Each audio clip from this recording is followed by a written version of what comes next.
So I think we're ready. I'm resting this on a cymbal at the moment. If we hear a crash, we know what it Yeah, is. there you go, yeah. So thank you for having us, Lizzie. This is very nice. Yeah, thank you, Lizzie. Thank you for being here with me today. Thank you. I'm nervous, okay? Because when I talk in English and cameras and everything. No, your English is wonderful. I've been watching some of the interviews, like the one with the guy from the Misfits that you did. It was perfect. I know. I have a tiny bit of Greek and a tiny bit of French, and that's all. And your English, if my Greek was as good as your English, I'd be very happy.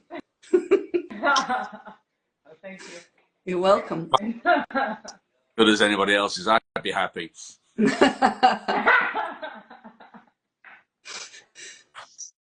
going to make a party.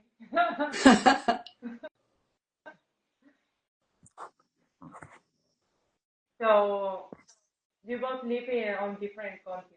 How do you manage to stay in sync with each other and more forward with your plans? We use Messenger mostly. Occasionally we'll do Zoom or a bit of FaceTime or what have we, email, etc. That's how we communicate. But I think what's really useful is that we've always been very much on the same wavelength anyway. So there is a kind of, there's no need to keep the music on course as such, because we're already very much on the same page with just about everything we do. We have a real sort of instinctive feel for each other's processes, and that makes it an absolute joy. It's a lot easier. There's no real tussles between, well, we should do this or we should do that. You know, not everything works, but it's very seldom that we have a disagreement on, you know, like on the fundamentals of where something should or shouldn't go. It's true. And usually we can help each other out if we're a little bit stuck with something. Kevin is particularly good at this. I'll say, I'm hearing something, and he'll say, I don't know, what about a gamelan? And I go, that's it. It's like a bell. And I'll go away and I'll get my little MIDI keyboard out and I'll make a bit of gamelan, slot it in, and that's what I was looking for. As I say, we're very much sort of two sides of the same coin here. We work very well together. Yep. And what can you tell me about the formation of Lunar Paths? Well, we met each other way back in the early 1980s when we were recording and touring around the UK. And then Kevin went off to join Skeletal Family, and I went off to pursue academic and theatre type interests and worked there for a while. And then one day in late 2021, I think it was, I got out of the blue this communication from someone called Kevin Hunter saying, is that you? And I went, yes, it is. Is that you?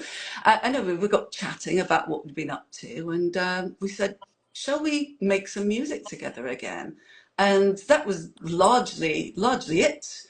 Kevin sent some percussion to me, and I went and did a recording in a cemetery in the village in Greece, where I also have a little home.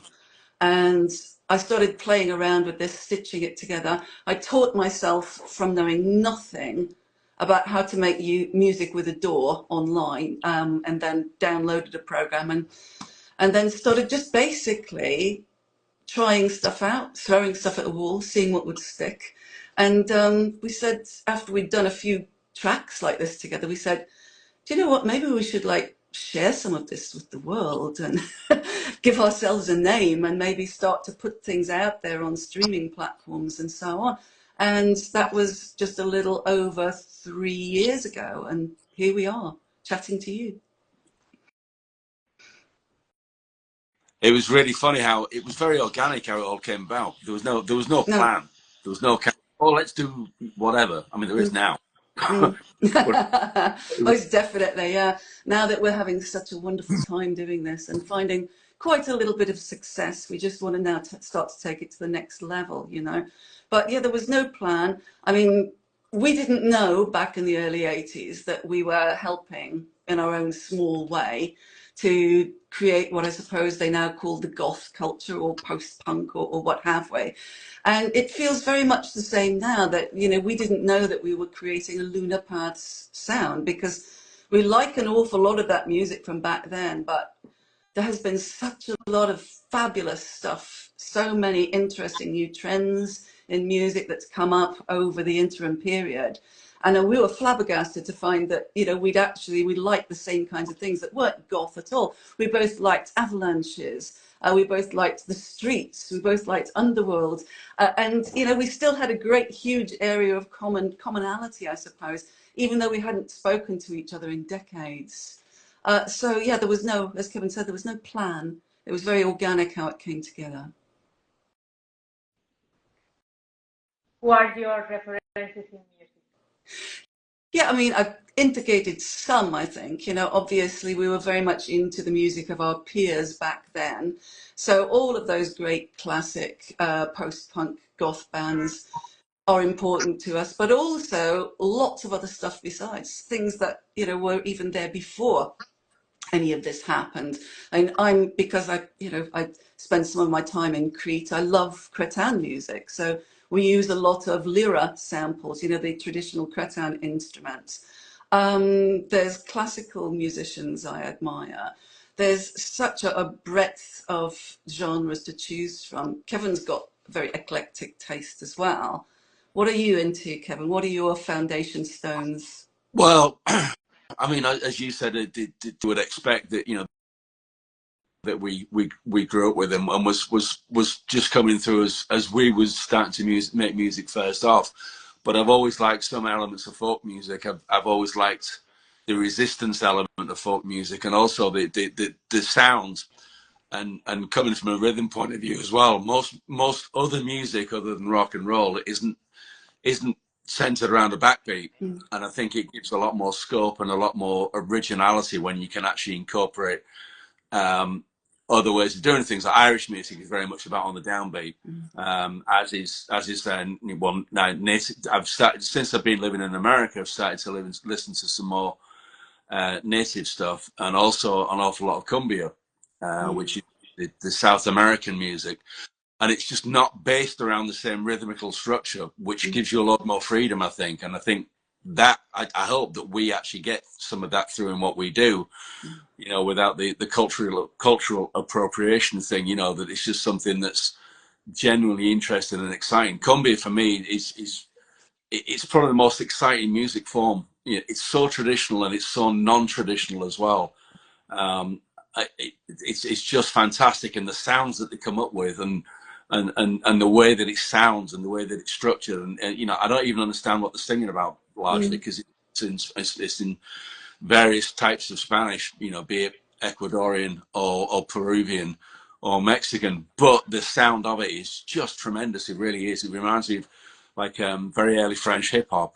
You know, that it's all about the sound of the rhythm of the voice as well as the rhythm of whatever else was going on. So that's what really excites me at the moment, is stuff like that. That and sounds. Sounds have always interested me and excited me.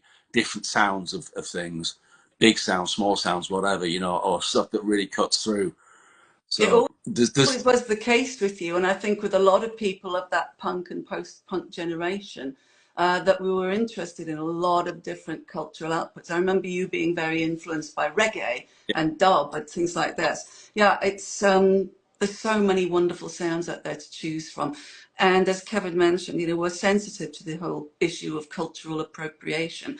And we hope that that's not how we come across, because it comes from a very good place, a genuine curiosity and admiration for these sounds that we hear. We're interested in sounds. We've remained curious and keen to experiment, and, you know, long may that continue. And what can you tell us about the upcoming tour that you are preparing in the US? This is a good one for Kevin. If you look at our website and the extended bio on there, lunarpaths.com, you'll see the incredible number of people that Kevin has worked with as a tour manager, in bands, as a musician, as a drummer. And this is very much his domain. I'm very happy to hand this over to him at this point, and indeed at all points down the road, because he really knows what he's doing. Okay, Kevin, over to you for this. So yeah, so we've we kind of come to a decision a while ago. I don't know, within a year or so, that yeah, we should do this live. Like it was never the thing. There was always this thing that we said, oh, it's kind of liberating doing the music. We're never going to do this live, so we'll just do what we want to do. And then we got to the point where we thought, actually, we really want to do this live. This is going to be fantastic live. We'll do it justice, and we'll do it really, really well. So now, some of it is going back to it and thinking, okay, how do we do this? As a live thing. So the live show isn't going to be structured as like a hard drive and Die singing over it. It'll be a lot more than that. There will be a lot of live elements. I'm literally sitting on an electronic drum kit at the moment. I've just been doing some bits and pieces, and doing some different loops. So we're going to be doing live loops. We're going to be doing obviously live drums and other things like that. And there'll be some keyboard parts that come out. Di will be doing her bit as well. So in terms of a live show, I just can't wait. I really, really can't. It's going to be something amazing. I'm putting it together. We're putting it together.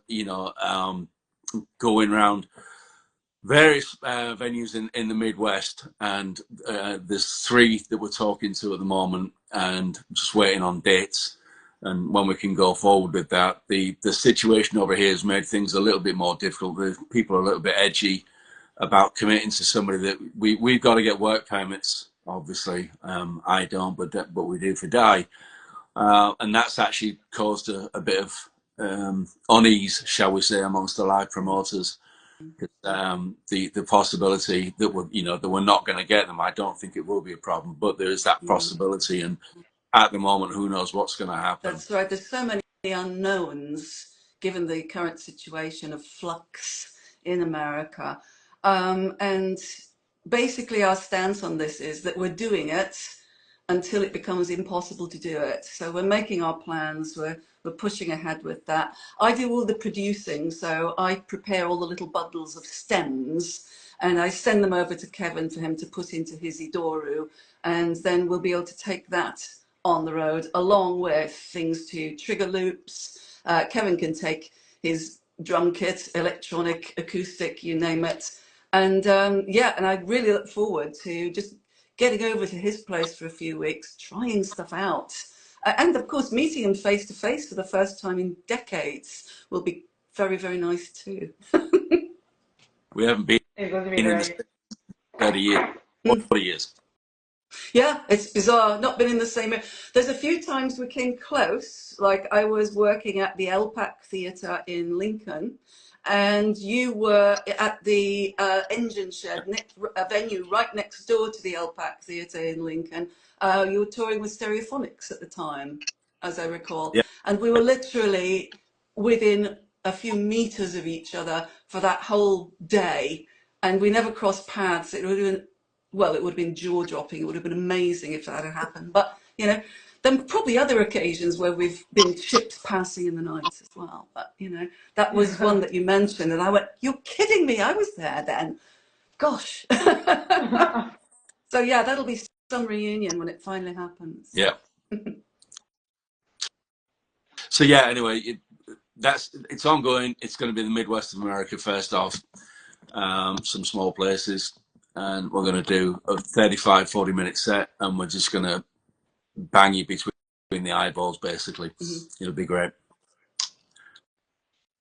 That's our first outing anyway. I think we need to get a nice little tour like that under our belts, and then use that as a way to get to the next stepping stone of doing bigger tours, bigger dates, and, onwards and upwards. Yeah. There will be one in Spain. Fingers crossed. I would love to do Europe. It would be so, so nice. We seem to have quite an interesting sort of fan base, dotted all over the world, really. But we certainly have got people who are interested in us in Spain, in Italy, in Greece, in France. It's such an extraordinary new world that we've found ourselves working in, where once upon a time you would start with a very local scene and grow outwards. Now your scene is global right from the get-go. It presents all kinds of new opportunities and challenges, and we It's can't weird. wait to see what takes us where. Go on. I was just going to say, sorry, it's weird how much support we've got in Australia. Yes, indeed. Yeah, at certain countries there seems to be little pockets that really pick up on us. I don't know if some of it's to do with Gordon, who runs the Infectious Unease show on one of the Melbourne FM stations. He's played a lot of us, and perhaps it's kind of snowballed out from there. We've been blessed with getting an awful lot of airplay from an awful lot of these smaller independent stations, and a few on BBC in the UK as well.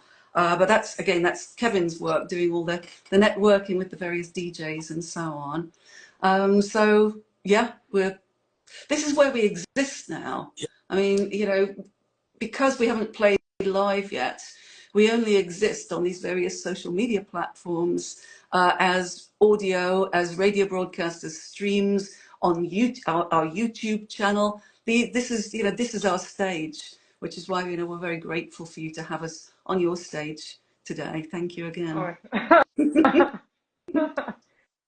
I'm shy. And what can you tell me about your upcoming releases? Our upcoming releases, you say? Yes. Yes, absolutely. Well, we're very excited that a track of ours called Antarctica has been chosen to be on the Mutant Electro compilation album, and that's dropping on May the 2nd. And it's going to come out on Bandcamp as a digital download, but also as a really beautiful sort of gatefold sleeve CD. And the guy Martin, who is in charge of this little label, is putting it out as well on vinyl eventually. So we were absolutely thrilled to get that. We're doing a collaboration with an artist from Ireland. I guess we can go semi-public with this now, and at least say who it is, but we're not saying what it is yet, because that would ruin the surprise. There's an artist in Ireland called PMAD, and we are working closely with him, and also an Australian band called Kill Toys. And we're doing, let's just call it a collaborative project for now. It's because I really don't want to ruin the big kind of, it's a collaborative project with a twist, and I don't want to give too much away. Maybe we can do this again once we've released whatever it is, or gone more public with it. We'd love that. We've also got another track that is in the pipeline at the moment that's, as usual for us, quite different from everything we've done before. We never really know how these tracks will land, what form they'll take. We just kind of enable them to become themselves. So Kevin sends me this sort of dirty bass and this really quite driving, quite ominous sounding percussion. And I put it in my DAW. I stop messing around with it. I sing a little line over it, and I think, oh, that sounds good. But what if it was brass? And so I thought, I'm going to get my little MIDI keyboard out. I'm going to take that riff I just sang, but I'm going to do it as if on brass instruments. And so this very foreboding, kind of repetitive, drony song suddenly has become this really quite sassy, saucy little song. You'll see when it comes out. Hopefully it'll be out towards the end or middle May, something like that. So watch this space. So yeah, it's we never really know what direction our songs will go in. You'll send me something, or I'll send you something, and then we start adding things and building it, and we're always surprised by how it turns out. No one could predict it. Phrase we use so much, isn't it? Yeah, it's just always a surprise, and some of them are really quite strange, I suppose, which I hope will never change. I wouldn't want to get into anything that's like that formulaic. This is what a goth band has to sound like. We have to have some guitars, and you have to sing a little bit like Ian Curtis or Andrew Eldritch, and and it becomes very predictable. And instead, the whole process is still very organic, and I really don't know from one track to the next what the next one will be like. It's so exciting. Yep.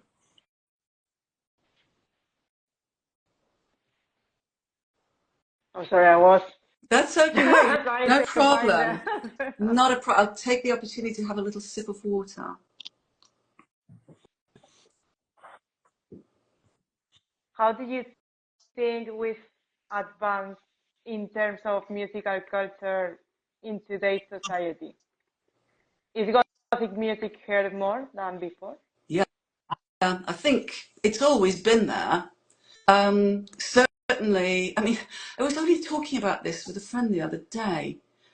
It always seems to pop up in times of like global trouble. When it first emerged, of course, we had Margaret Thatcher in number 10 Downing Street. We had Ronald Reagan in the White House. It had a little bit of a moment again during the economic crash, and now, lo and behold, it seems to be on the rise again. I'm not saying that goth culture is like a harbinger of doom or anything like that, but I do think that there is this kind of tendency to try and find some kind of comfort within the darkness. There's a lot more of it about now, which is a wonderful thing, that people can make and release music and share it with the entire world so much more easier. Whereas back in the day, it was a case of we'll go and record something. We're watching the studio clock all the time, so you can't experiment because then the money goes up and up and up, and your label boss is glaring at you and thinking, "Come on, you should have sorted this out before you came in here." And then you have to go and press it onto vinyl. And then there was, I mean, nights where we sat around your table, Kevin, putting like vinyl into envelopes, into the little plastic covers, thousands and thousands of times over. And now you can just do everything with a click of a button. As I mentioned earlier, there's that global culture that we now have. Instead of a local scene, it's everywhere all at once. I think also as well, when we started out, it was pretty much derided. It was kind of a Mm. joke almost in a lot, and it's not now. You've been around long enough. It isn't a phase. It's Oh, there. absolutely. It's and I think that helps as well. That I don't want to say there's an acceptance because ultimately, you can take it or leave it, and I don't care in that respect. Um, what's if somebody's just going to be mean and negative Mm. about it, but there's a lot more of that around, and I don't think that is now. I think it's able to stand up on its own 2 feet and and be a scene, and be and be what it is. Exactly. Exactly. I was talking to a young man, sort of probably early 20s, in a club last weekend. And he came over to me and my little group of friends and said, you're the coolest people in here because you're still doing what you were doing all that long time ago. And nowadays we don't have a subculture. And I said, well, I think there are subcultures out there, but they're just not local. It's a little bit like thinking about the people who follow Lunar Paths. We've got people in Australia and New Zealand and uh, Spain, obviously, and just all over the world, as opposed to that very cohesive scene that happened in the UK for whatever multifactorial reasons. Kath Unsworth's book, Season of the Witch. I don't know if you're familiar with that. She Yes. does a really good kind of contextual reading of why goth happened when it did and how it did. And if you haven't read it, I would urge you to do so because it's very, very good indeed. I was waiting for Oh no, another answer. sorry, I ran out of things to say. No, as if. It's me today. I am a bit ill. I can see. Yeah, I think I'm still a little fried about having to download the audio driver that Windows decided to wipe out when it updated last night. So I'm still a little sort of angry about that. But I'm calm again. More coffee. Have more. Yeah, the coffee will calm me down. Coffee or Yeah, tea. it Tea is works. It better works for for us. And who is in charge of writing the lyrics of the songs? Where does the inspiration come from? Well, I'm the person who writes. I keep inviting Kevin, but so far he's thrown me really wonderful little juicy morsels to latch onto. A lot of our ideas come from the conversations that we have into, well, either in the middle of the night for Kevin or the middle of the night for me, depending on what time of day it is, because of course there's a 5 or 6 hour time difference between where we are. And some of the ideas come quite directly from those conversations. Others come from all over the place, really. A little bit about the process. I personally, I think that a vocal should serve the entire song. It's not like, you know, overly central in that respect. And because of that, it's always comes along last. And what I tend to do is I listen to what we've put together so far. I maybe try and sing a melody over it. Once I have a melody, I then write some nonsense lyrics to it, simply to map out where the vowels have to come, where the consonants have to hit. And then once I've got that map, I start to swap in the real words. And sometimes it can just be a phrase that pops into my head, and that dictates the rest of the entire song. Or it could be something like our previous release, Zero Trust Mentality. That was born out of, if you may remember, at the end of 2024, Meta had a little bit of a meltdown. Facebook was in a mess, and Instagram and all of those social media platforms. Everyone thought, oh my God, I'm being hacked, I'm being hacked. And so I went online to try and make sure that, you know, our socials are okay, because as I suggested earlier, it's literally one of the few places that we exist as a band at the moment. And if we lost our social media, it would be like, you know, we'd kind of disappear like ghosts. And so I went on to the various sites saying, you know, how do you protect your identity on social media? How do you protect your profiles, etc.? And I noticed how it was kind of almost like a found poem, all this protect yourselves, let us help you. And so I started to write these things down, and I just literally, I had them in a notepad just over there for a long, long time. And then when we came to write this song, I thought, what's this going to be about? And I just glanced down and I thought, they fit really well. I'll try those. So literally anywhere and everywhere, you know, but always the last piece of the puzzle. I see you writing a song about the interview. It could happen. Indeed, it could. It The would other be thing as well, funny. with doing the songs is Di actually stitches it all together basically, because she gets sent loops. I don't send, like, the stuff that I send through is, generally speaking, it's like a 2-bar or 4-bar loop, and then I can leave it to her. You know, there might be a broad outline of it, but otherwise than that, she'll stitch it together then and go, okay, so here's the format and this is where we're going. So it's another one as well. It's not that different, I guess, these days. An awful lot of stuff is done that way, but it's a different way of working for us, and that took a little bit of getting used to. It's also very liberating as well in its own way. Have this thing of, well, we're going to have a verse, a chorus, the middle eight, verse, a chorus, and then we're out. We don't do that. You know, it's like, does it sound good? You know, is this work? Yeah, okay, we'll do this. And as they die, you know, you know, because she produces it, you know, she actually is the one that stitches these things together. And there's so many times as well I thought, that's a really weird way of coming about it, but it works. It works really, really, you know, like, because she doesn't approach it from the same angle that I would do, certainly rhythmically. There's these things that come out and you think, okay. It's true. I remember you saying to me, oh God, you do things that no drummer would ever do. And I mean that as a compliment, you know. But yeah, I mean, I don't know what is going to materialize. I literally take the things you send me, start sticking them together. I start to hear things in my mind that might go sit well with them. So I get some of those. I either go to a sample pack or write some MIDI or something like that, and start to cut and warp and flip and inverse and transpose and stick it all together until it starts to show me what it is. And then I help it to become that, if you know what I mean. There's really no, as you say, prescribed way of doing things. I mean, possibly one of the oddest songs we've done, also one of my favorites, and also with a lovely video, which is fast approaching 1,000 views on YouTube, I meant to tell you.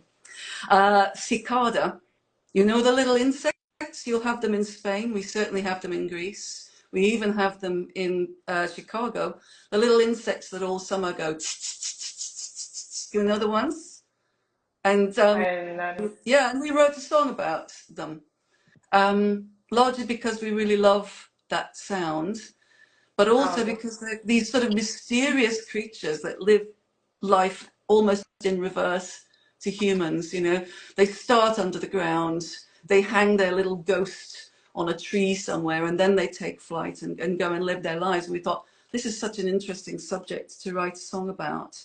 And so again, Kevin sent me this amazing sort of squelchy bug sound and some percussion and this wonderful noise that you made one night when you were sitting outside drinking wine, and listening to the cicadas and the sound of a finger on the rim of a wine glass.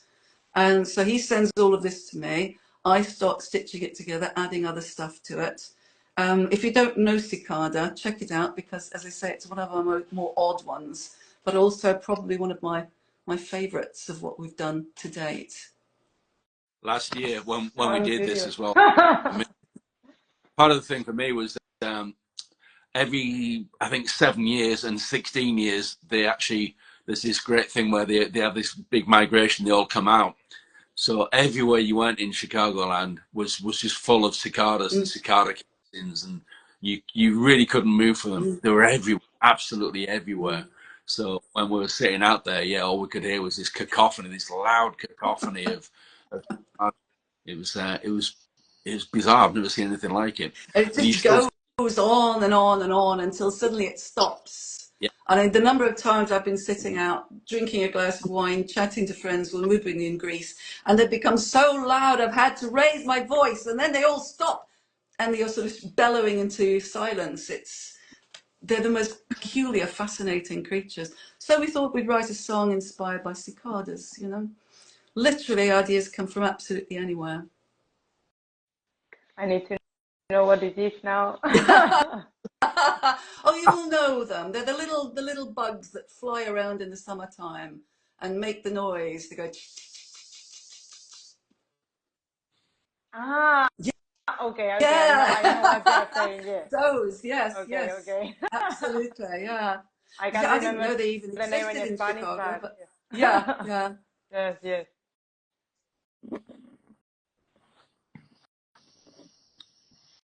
Any festivals you would love to play at one day? At this stage, pretty much any of them. I'm seeing all the notices come up now for the spring and the summer and or the autumn festivals. There's like Cold Waves in Chicago, and it's just like, I wish we were on there, even very, very small, right at the bottom. I wish we were on one of these bells. It will come, but you know, at this stage, I mean, I don't know about you, Kevin. I'd say pretty much any of them. oh god, yeah, yeah. I mean, having worked on an awful lot of them, I've got mixed feelings on them, because working them and performing them are two completely different animals. They're awful to work, Mm, but they're great when you're mm, playing them. So, but yeah, any of that, and a great festival is just such a great thing, because it's more than the sum of its parts. mm-hmm. If you've got a great lineup, you can have a great lineup with a lot of bands that you've have no interest in, and then suddenly you see them in that context, and it's just it can be just fantastic. It can be really, really something. I once I was doing a festival in Belgium, and the band I was doing wanted to stay on to see the headliner, who was Paul Simon, and it was right at the end of his Graceland stuff. Wow. And I thought, yeah, all right, okay, whatever. And it was, to this day, it was one of the best performances. Like the guy just killed it. He had like 30 people, musicians on stage. It was an hour and a half of just uplifting, fantastic music. It really, really, really was. It was incredible. I would never have gone to the end of my garden to see Paul Simon. And it really was. It was tremendous, and that's one of the great things about it. Europe, especially, because you do, like, especially in the Netherlands and Belgium, particularly, you know, they have these town festivals where they just have a whole range of people on, and they'll take over the town centre for like a weekend, and the most unlikely bands butt up against each other, you know, and it's great, it's fantastic because you see, you know, all walks of life, all types of people just enjoying themselves, just having fun, you know, having a nice time, you know. Yeah. So I kind of vet. I foster cats. I've currently got 2 little black kittens who I've banished from this room while we're doing that. But obviously, I can't be touched by their vet is still trying to get through to me. It's something and nothing. So don't worry, my kittens are fine. But yeah, I mean, this is what we go back to, what Kevin was just saying. It's that openness and curiosity that I think really opens you up to so many new possibilities, that you can combine all the things you love. It's something I think we have on our website somewhere about our music, documents where we've been, transcribes what we love and hints at where we're going. And I think that's very, very true. I think long may we continue to be curious and open about everything. yeah. Is there I think any when many? Sorry? no, go ahead. No, tell me. I, I think when you stop doing that, when you stop being curious as an artist, I think, you know, you kind of, your time's up. You know, when you stand still, Mm, I think that, you know, as just that as an artist, I'm not sure why you're doing it if you're not curious. mm, You know, it's in the discovery. yeah, The whole thing's discovery and doing something different. yeah. It might not work, you know, but trying, you know, going It's out there fun and finding out, isn't it? I yeah, mean, it's something, music, what we're doing, I suppose, it is an art form and there are no limitations on that in terms of age or genre or, what we're doing. I'm listening to Mick Mercer, who I don't know if he means anything to people in Spain, but he used to run a magazine called Zigzag, and he's got like 10,000 photographs of bands from the era where goth was just, starting to emerge out of the post-punk scene. And he's a bit of a kind of a venerated figure. And he now does a weekly little radio show. And he was saying the other day about, Pete Murphy is producing great stuff. Cypher, DJ Cypher as well, who hosts Start Nation Radio. Both of these guys play our stuff a lot, so I'm quite happy to be able to return the favour and give them a little name check. He also was saying that Pete Murphy is doing some of the best work he's ever done at this, and he's like approaching 70 years old. It's, he's remained curious and open. It's the key. It's amazing. Do you have any message you would like to convey to the people who's watching us? I suppose just keep watching shows like yours, engaging with the small radio shows, because right now it's the only place we exist, as I've mentioned several times. Hopefully, people will see us on a stage near them in the not too distant future.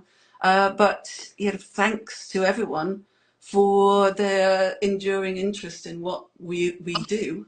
It's such a wonderfully inclusive, I don't know, the scene is so sort of mutually supportive and inclusive, and I think that's an important way to live, I suppose, is what I'm trying to say. It's a good way to be.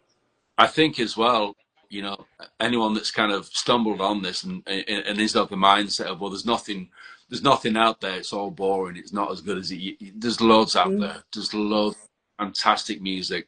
There's loads of fantastic yeah, pods. There's loads of, you it's know, true. there's just so much now. Yeah, I wish it was around before, you know, like there really is. There's yeah, a tremendous amount of stuff out there, you know, and creative people like yourself, Liz, mm, you know, with this site and with other sites. And as Di's mentioned, DJ Cypher, Mick Mercer, all of these guys doing pod radios, you know, who've been incredibly supportive to us, you know, uh, and they're all doing amazing work. You know, all this stuff is it's so well curated. You know, like it's done by people who actually care and love what they're doing.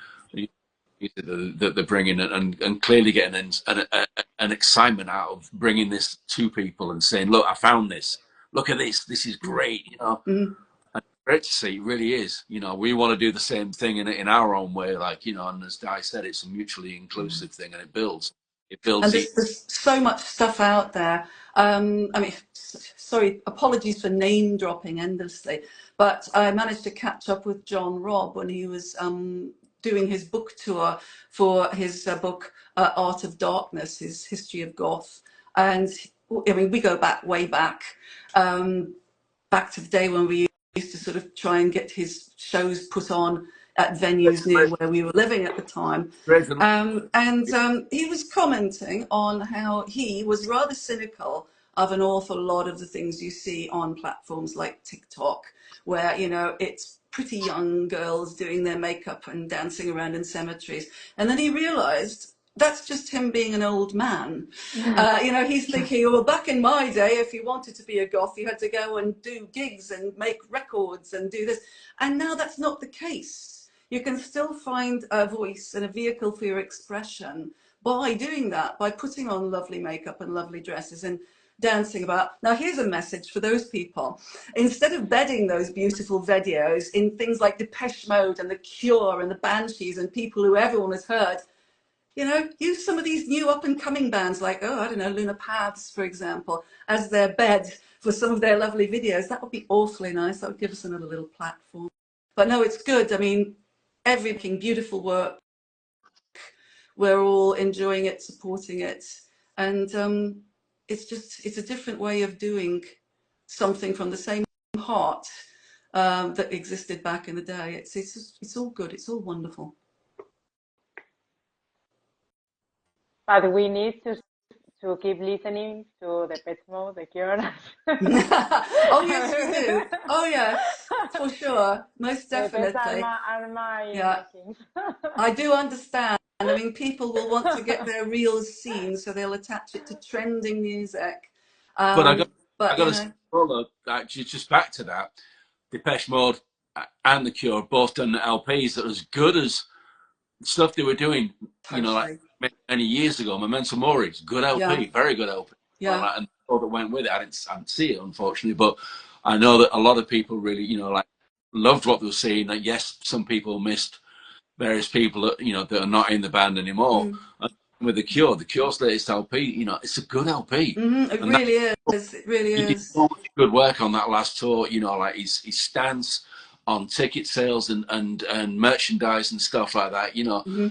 it's great. You know, that's relevant. That's absolutely as relevant as anybody else. You know, and he's using his platform as well It's in a true. Yeah. positive way. You know, so actually, yeah. To your point, yeah, we do still need them. You know, Of Oh, we course. certainly do, most definitely. And again, they're making some of the most interesting and thought-provoking and beautiful music of their entire careers. I mean, that Cure album is just all about, you know, intimations of mortality, everybody kind of getting older, the inevitable aging process, and you know, death.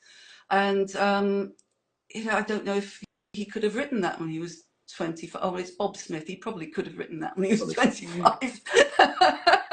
But yeah, it's a wonderful I album. was him.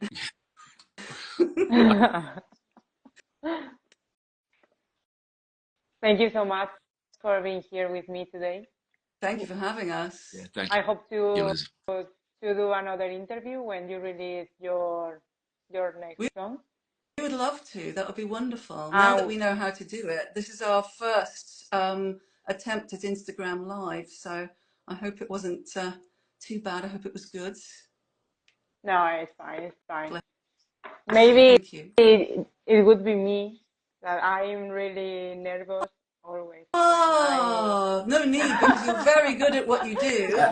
It's fantastic. I get more nervous when I'm in front of a camera than when I'm in person Yeah. with someone. I just think to myself, whenever I do this, I think I'm just talking to that one person. There's no one else there. And that usually gets me by. And, you know, having fun. If it's not fun, you know, if Yeah, it's not fun, don't do it. why you do it? It's necessary.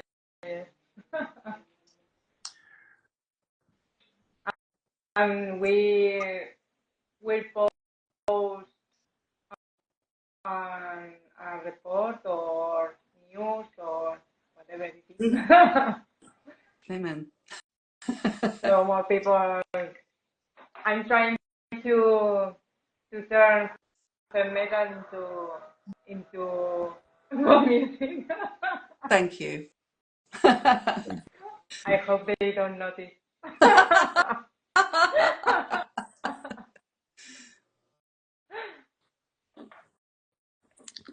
Okay. So I let you rest. I don't know what time is it there. It is just coming up to 5 p.m. where I am. Is it nearly 11, Happy 11. Chicago? Yeah. Yeah. I'm going to go back to wrestling with this song now that I've got my audio driver up and running again, and I'll send it to you later, Okay. Kevin. You can have it in a couple of weeks when it's finished. I need it now. I'm here on this stuff. Oh, look at you, So sitting on all your percussion bits and I got pieces. stuff Gosh, on yeah. the. So yeah. Back we go Thank to you. work. Oh. Yeah.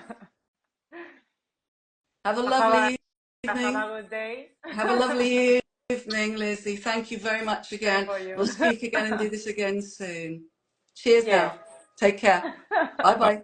Bye bye. Bye-bye. Bye. Bye.